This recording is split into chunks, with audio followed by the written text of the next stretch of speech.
Hi guys, welcome to skills by study IQ. Friends, इस series में हम जानेंगे स्टॉक मार्केट के बारे में पूरी जानकारी।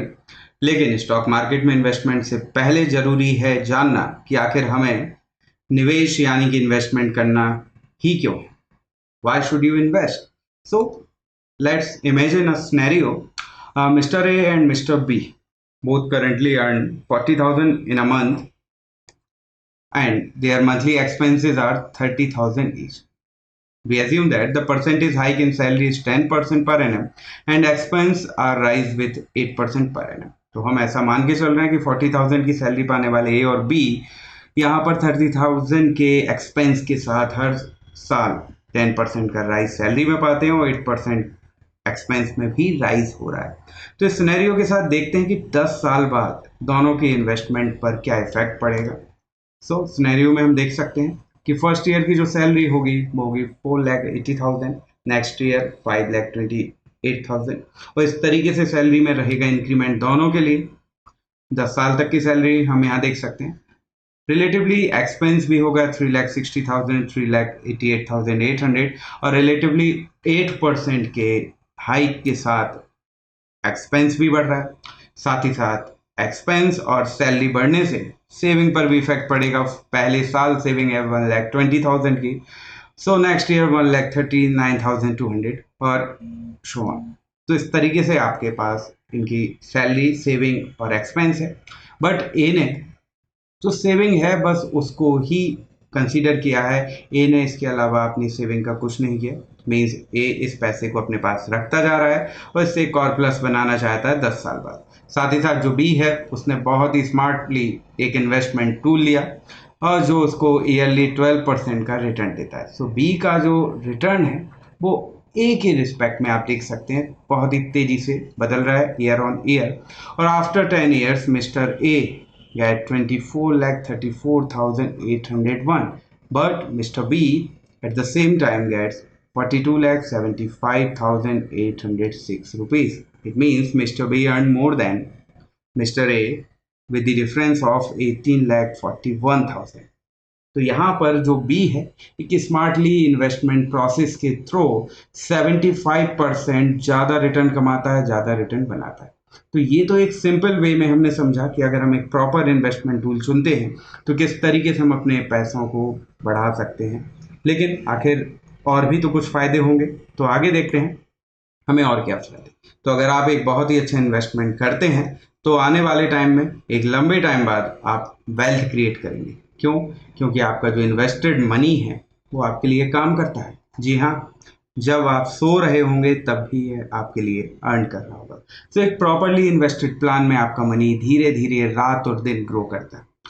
और साथ में देखें तो जो महंगाई है, इन्फ्लेशन है, अदर खर्चे जो बढ़ रहे हैं उसको भी आप इन्वेस्टमेंट से हैज कर सकते हैं। हैज कर सकते हैं मीन्स हम अपने पैसे की कीमत को बैलेंस कर सकते हैं। याद रखिए, इन्फ्लेशन के कारण जो आज आपका 100 रुपये है वो डेप्रिशिएट होकर कभी 80 भी होगा, फिर 60 भी हो सकता है। ये डिपेंड करेगा टाइम पर, बट ये कंफर्म है कि आगे आने वाले टाइम में इसकी वैल्यू हमेशा डाउन होगी। तो हमारा जो इन्वेस्टेड अमाउंट है उसका क्या होगा? तो अगर इन्वेस्टमेंट अमाउंट पर हम एक रिटर्न पा रहे हैं तो इस मनी की जो डेप्रिसिएशन है इसको हम बैलेंस कर पाएंगे बाय अर्निंग इंटरेस्ट। तो इन्फ्लेशन को हैज कर सकते हैं।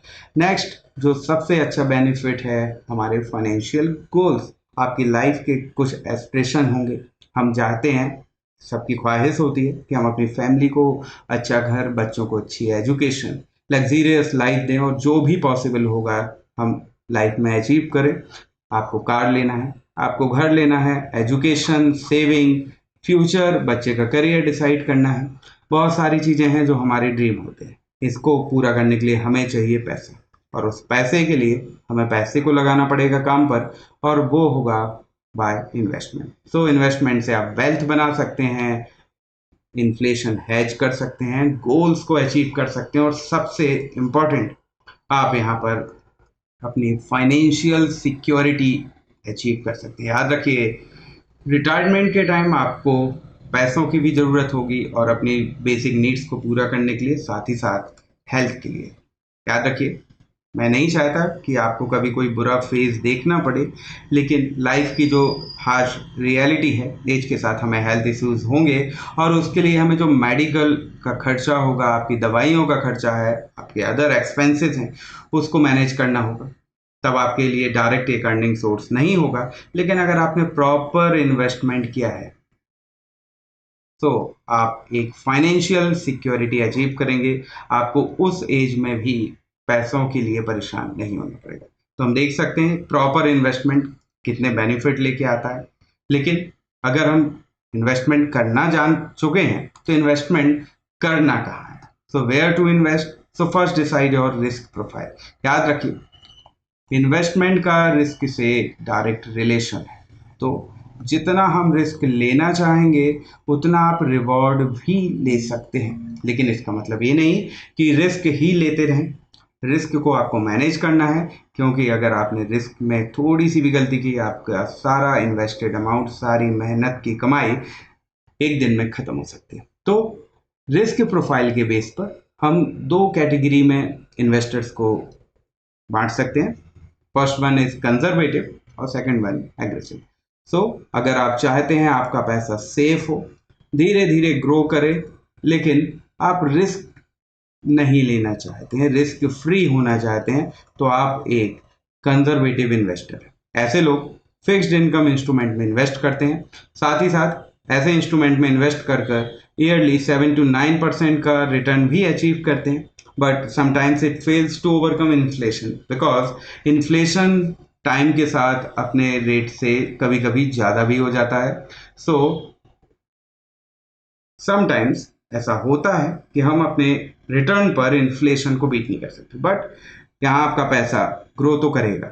लेकिन अगर आप चाहते हैं कि आपको फास्ट मनी मिले, आप जल्द से जल्द पैसे को बढ़ाना चाहते हैं, तो उसके लिए आपको रिस्क भी लेना पड़ेगा।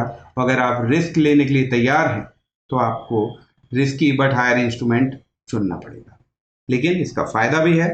अगर आप एक एग्रेसिव इन्वेस्टर होते हैं तो 12 to 15% का CAGR अर्न करेंगे। CAGR means compounded annually growth rate, और ये आपको एक सही डिसेंट अमाउंट का रिटर्न दे सकता है। बट यहाँ ध्यान रखने वाली बात है, हाई डिग्री ऑफ रिस्क जरूर रहेगा। लेकिन अगर रिस्क को मैनेज करते हैं, आप नॉलेज लेके चलते हैं, तो आपको इसमें भी सक्सेस मिलेगी। तो अगर हम अपना इन्वेस्टर प्रोफाइल डिसाइड कर चुके हैं तो डिसाइड करना होगा इंस्ट्रूमेंट को। तो फिक्स्ड इनकम इंस्ट्रूमेंट जो हमारे कंजर्वेटिव इन्वेस्टर्स हैं उनके लिए सबसे अच्छा इंस्ट्रूमेंट होता है बैंक एफडी। बैंक एफडी या पोस्ट ऑफिस एफडी या PPF, पब्लिक प्रोविडेंट फंड। ऐसे इंस्ट्रूमेंट आपको 7 to 9% का एक एवरेज रिटर्न दे सकते हैं। बट ये सिनेरियो डिपेंड करेगा एज पर और टाइम फैक्टर पर। लेकिन आपको एक रिस्क फ्री बहुत ही अच्छा रिटर्न मिल सकता है। साथ ही साथ हम गवर्नमेंट बॉन्ड चुन सकते हैं। बॉन्ड्स, गवर्नमेंट जब भी फंड रेज करना चाहती है तो गवर्नमेंट एक इंस्ट्रूमेंट रिलीज करती है, that is known as government bonds. यहाँ भी आपको परसेंटेज रिटर्न मिलेगा और एक सेफ रिस्क फ्री इन्वेस्टमेंट होगा। तो एक रिस्क फ्री इन्वेस्टमेंट यहाँ भी है। परसेंटेज रिटर्न 7 to 9% एवरेज हम देख सकते हैं। सिमिलर कॉरपोरेट्स भी बहुत कुछ फंड रेज करने के लिए अपने बॉन्ड्स रिलीज कर सकते हैं, और ऐसे बॉन्ड्स अगर हम परचेज करते हैं तो आपको एक अच्छा खासा रिटर्न मिल सकता है। लेकिन गोल्ड की स्टेबिलिटी को देखते हुए बहुत से लोग गोल्ड में इन्वेस्टमेंट पसंद करते हैं। अगर आप एक रिस्क फ्री, टैक्स फ्री, सबसे बड़ी बात टैक्स फ्री इन्वेस्टमेंट चाहते हैं तो सोवरेन गोल्ड बॉन्ड्स बहुत ही अच्छा ऑप्शन होता है। लेकिन इसमें आपको मिनिमम 7 years का लॉक इन पीरियड रहेगा। तो अगर आप लॉन्ग टर्म इन्वेस्टर्स हैं, आपको पैसों की रिक्वायरमेंट नहीं है हाल ही में, और बिल्कुल सेफ चलना चाहते हैं, तो गोल्ड बॉन्ड्स बहुत ही अच्छी चॉइस होंगे। लेकिन जैसा हमने देखा, इनसे हम कहीं भी 12% तक का रिटर्न नहीं अचीव कर सकते हैं, और मिनिमम हमारा परसेंटेज गोल है 12%। तो इसके लिए हमें बनना होगा एग्रेसिव। जी हाँ, अगर आप थोड़ी सी नॉलेज और डिसिप्लिन इन्वेस्टमेंट करते हैं तो आप एक अच्छा इन्वेस्टमेंट रिटर्न पा सकते हैं। पहला टूल होगा स्टॉक मार्केट। स्टॉक मार्केट में आप जो लिस्टेड कंपनीज हैं उनके शेयर्स को बाय करते हैं और उनको सेल करते हैं। रिस्क यहाँ ज़्यादा होगा, लेकिन प्रॉपर रिस्क मैनेज करके आप एक सही रिटर्न यहाँ पर बना सकते हैं। अगर आप थोड़ा सा मॉडरेट इन्वेस्टर हैं, आप बहुत ज़्यादा रिस्क नहीं भी लेना चाहते लेकिन आप कंजर्वेटिव नहीं, तो बहुत अच्छा टूल होता है ETF, एक्सचेंज ट्रेडेड फंड। तो आप गोल्ड, सिल्वर, निफ्टी और अदर ETF में भी इन्वेस्टमेंट कर सकते हैं उनके फ्यूचर के ग्रोथ को समझते हुए। लेकिन सबसे ज़रूरी है जानकारी। तो अगर आप सही जानकारी के साथ इन्वेस्टमेंट करते हैं, आप एक सही रिटर्न यहाँ अचीव करेंगे। सेकेंड इंस्ट्रूमेंट, वो भी रिस्की इंस्ट्रूमेंट होगा, कमोडिटी मार्केट। बहुत से लोग इसमें इंटरेस्टेड होते हैं। गोल्ड, सिल्वर और ऑयल, क्रूड ऑयल के जो ग्लोबल प्राइजेस हैं उन पर उनकी पैनी नज़र होती है और उसमें वो इन्वेस्ट करके एक बहुत ही अच्छा रिटर्न क्रिएट करते हैं। ये सभी इंस्ट्रूमेंट आपको 12 to 15% का CAGR जरूर देंगे, लेकिन कुछ केसेस में ये 20% प्लस भी जाता है, लेकिन ये धीरे धीरे आपको नॉलेज के साथ और एक्सपीरियंस के साथ हो। तो आप देख सकते हैं कि यहाँ से रिटर्न बनाना बहुत ही पॉसिबल है, अच्छा खासा, लेकिन रिस्क भी है। लेकिन अगर नॉलेज लेके आप इसको करते हैं तो ये बहुत अच्छे से होगा। रियल एस्टेट भी एक अच्छा इंस्ट्रूमेंट है, बट यहाँ पर लिक्विडिटी का इशू होता है, यहाँ मनी फ्लो का इशू होता है। मनी फ्लो यहाँ कम रहेगा क्योंकि इन्वेस्टेड अमाउंट काफ़ी बड़ा होगा, तो हर किसी के लिए यह सही नहीं। लेकिन अगर आपके पास बहुत ही बड़ा चंक है जिसको आप लंबे टाइम तक यूज़ नहीं करना चाहते, तो आप गवर्नमेंट और पब्लिक प्रॉपर्टीज़ को बाय और सेल कर सकते हैं, काफ़ी अच्छा रिटर्न क्रिएट हो सकता है। तो ये है हमारे एग्रेसिव इन्वेस्टमेंट टूल्स और इससे आप बना सकते हैं बहुत ही डिसेंट रिटर्न। तो इस तरीके से हम देखते हैं कि आप एक सही स्ट्रेटेजी के साथ इन्वेस्टमेंट करते हैं तो बहुत ही अच्छा कॉर प्लस बना सकते हैं, और इसके लिए आप एक प्रॉपर नॉलेज चेन से जानकारी ले सकते हैं। हम भी आपको वीडियो में ऐसी बहुत सी जानकारी देंगे जो आगे आने वाले वीडियो में हम लिंक कर सकेंगे। सो आई होप आपको आज बहुत ही ज़्यादा इन्फॉर्मेशन मिली होगी। मिलते हैं नेक्स्ट वीडियो में, तब तक के लिए आप इसको लर्निंग को अप्लाई कर सकते हैं। So thank you and good bye.